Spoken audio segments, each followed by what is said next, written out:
वाले समय में फरीदाबाद में क्या बदलाव देखने को मिलने वाले हैं? देखिए आप ये तो फरीदाबाद के लोगों से पूछिए। मोदी जी पर फरीदाबाद के लोगों ने लगातार तीसरी बार प्रदेश में भी और देश में भी बीजेपी की सरकार बनाई है। मोदी के कार्यकाल को 12 साल पूरे हो चुके हैं, तो इस पर आप क्या संदेश देना चाहेंगे?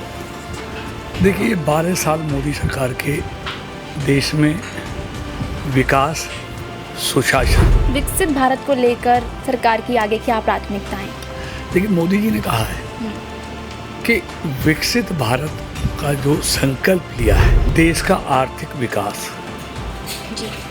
दुनिया की चौथी अर्थव्यवस्था बनाना, देश की सांस्कृतिक विरासत को मजबूत करना।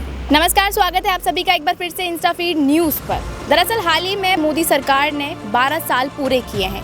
इन 12 सालों में सरकार ने कई अहम फैसले लिए जिन्होंने देश की राजनीति में कई बड़े बदलाव लाने का काम किया। अब ऐसे में आज यहाँ मौजूद हैं केंद्रीय राज्य मंत्री कृष्णपाल गुर्जर, जिनसे आज हम बातचीत करेंगे और जानेंगे कि प्रधानमंत्री मोदी के कार्यकाल का ये 12 साल का सफ़र कैसा था और आगे हमें क्या क्या नए बदलाव देखने को मिलने वाले हैं। मोदी के कार्यकाल को 12 साल पूरे हो चुके हैं, तो इस पर आप क्या संदेश देना चाहेंगे?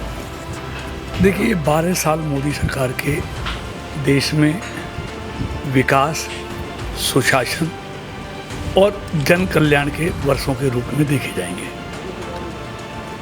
जिसमें गरीब का कल्याण से लेके देश का आर्थिक विकास,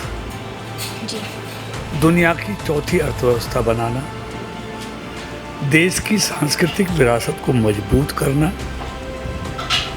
और हर क्षेत्र में तेजी के साथ विकास करना, ये मोदी सरकार की सफलता है। और यही कारण है कि दिन प्रतिदिन देश के लोगों का भरोसा मोदी जी पर बढ़ता जा रहा है। और उसके लिए क्या पैमाना है? चुनाव आप देखेंगे, पहली बार देश के 80% भूभाग पर मोदी जी के कामों की वजह से आज बीजेपी और एनडीए का कब्जा है। तो यही वो प्रत्यक्ष प्रमाण है कि लोगों का भरोसा लगातार मोदी सरकार उसके कामों पर बढ़ रहा है।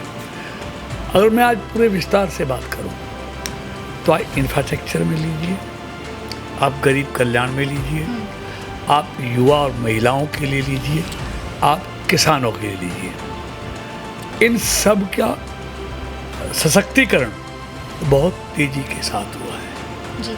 तो इसी कारण से देश के लोगों का भरोसा बढ़ रहा है और पूरी दुनिया में भारत की एक अलग से पहचान बनी है। पहले आज पूरी दुनिया भारत की बात को ध्यान से सुनती है, उस पर गौर करती है। 140 करोड़ लोगों में जगाने का काम ये मोदी जी ने किया है। सर, विकसित भारत को लेकर सरकार की आगे क्या प्राथमिकताएं? लेकिन मोदी जी ने कहा है कि विकसित भारत का जो संकल्प लिया है, 140 करोड़ लोगों के सहयोग के साथ हमको उसको 2047 तक अचीव करना है। और उसमें जो अभी पीढ़ी है, नई आने वाली पीढ़ी, इसका योगदान बहुत बड़ा रहने वाला है जी। और मोदी जी ने देखिए, मोदी जी जो टारगेट तय करते हैं उसको प्राप्त करते हैं समय सीमा के अंदर। तो उन्होंने तय किया है, अब हम 12 सालों की पिछले 70 सालों से तुलना नहीं करेंगे। अब हमने हर वर्ष टारगेट तय करना है कि आज किस क्षेत्र में हम विकसित जो देश हैं उनकी तुलना में किस क्षेत्र में कहाँ खड़े हैं, उसको अगले 25 सालों में प्राप्त करना है, 21 सालों में प्राप्त करना है। तो हर साल का हम टारगेट तय करेंगे और उस टारगेट को प्राप्त कर 2047 में भारत को विकसित भारत बनाएंगे। सर, आने वाले समय में फरीदाबाद में क्या बदलाव देखने को मिलने वाले हैं? देखिए आप ये तो फरीदाबाद के लोगों से पूछिए। मोदी जी पर फरीदाबाद के लोगों ने लगातार तीसरी बार प्रदेश में भी और देश में भी बीजेपी की सरकार बनाई है। तो उनको कुछ लगा है बदलाव, इसलिए तो उन्होंने वोट दिया है, वरना तो दूसरी बार में ही बदल देते। फरीदाबाद की सबसे बड़ा पिछड़ेपन का कारण फरीदाबाद की कोई कनेक्टिविटी नहीं थी। आप देखिए, एक मुथा रोड था, उसकी हालत क्या थी। हर चौराहे पे जाम लगता था, रात में अंधेरे में डूबा रहता था। आज फरीदाबाद की इन 12 सालों में कनेक्टिविटी यहाँ के लोग बताएंगे। सिर्फ ये दिल्ली आगरा रोड ही नहीं जी। आप दिल्ली बड़ौदा बॉम्बे से उसको कनेक्ट कर दिया गया है। इस पे चढ़ने के बाद आप फरीदाबाद से देश के किसी भी हाईवे पे पहुंच जाना। हमने फरीदाबाद से जेवर एयरपोर्ट को कनेक्ट कर दिया है, साथ में ताज और केएमपी को भी इंटरचेंज से उसको कनेक्ट कर दिया। मझावली वाले रास्ते से ग्रेटर फरीदाबाद को कनेक्ट कर दिया है।